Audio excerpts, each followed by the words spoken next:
Bin Laden's sales pitch to young jihadists was simple. Only violent jihad could purify the Islamic world, expel Western crusaders, and overthrow corrupt Arab regimes. But that ideology has been weakened like never before. Al-Qaeda had already damaged itself with mass slaughter in Iraq.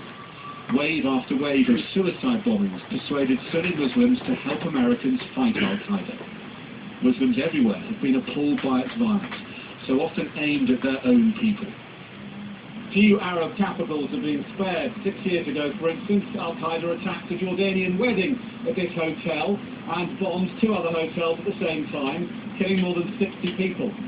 But it's events elsewhere in the Arab world at the beginning of this year that have done the most damage to Al-Qaeda's chances of recovering without Osama bin Laden.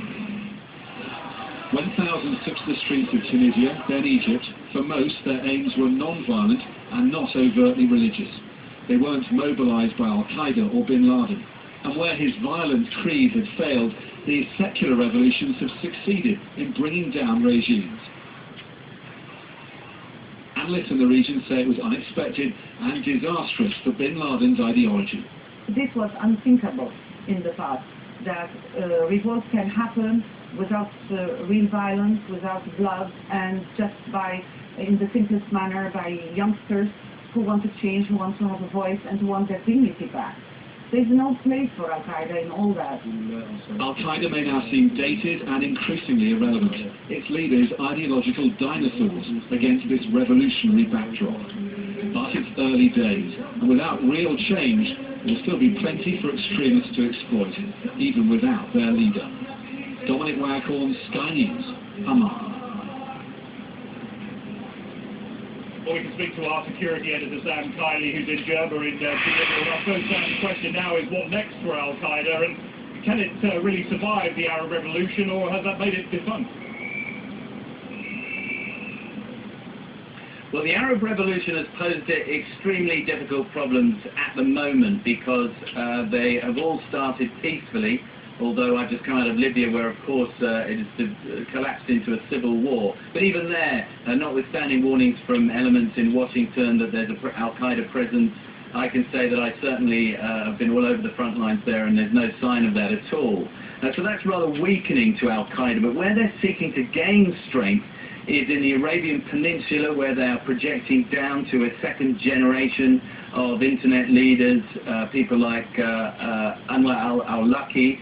They're also seeking to exploit the chaos in Somalia and elsewhere in the Horn of Africa. And jihadist groups are also working very hard across East Africa through social programs to recruit people into the fold, into the Salafist ideology that bin Laden followed.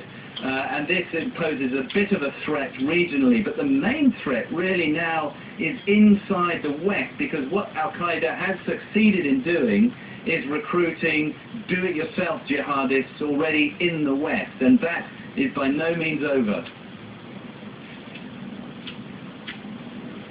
Sam Kiley live there in Tunisia. Thanks very much for that update. Well, it's the evening rush hour here in New York, close to ground zero. The numbers swelling again as tourists head back to hotels. Workers, of course, head home from the offices, and this remains a key place for people to come and reflect on those extraordinary developments over the last 24 hours. We'll have more from ground zero in the hour, but for now, from here, it's back to Anna. Greg Milam live there in New York. Thank you. We're still to come. How families of bin Laden victims in the UK are reflecting on his death. And we'll be taking a look at tomorrow's front pages in our press.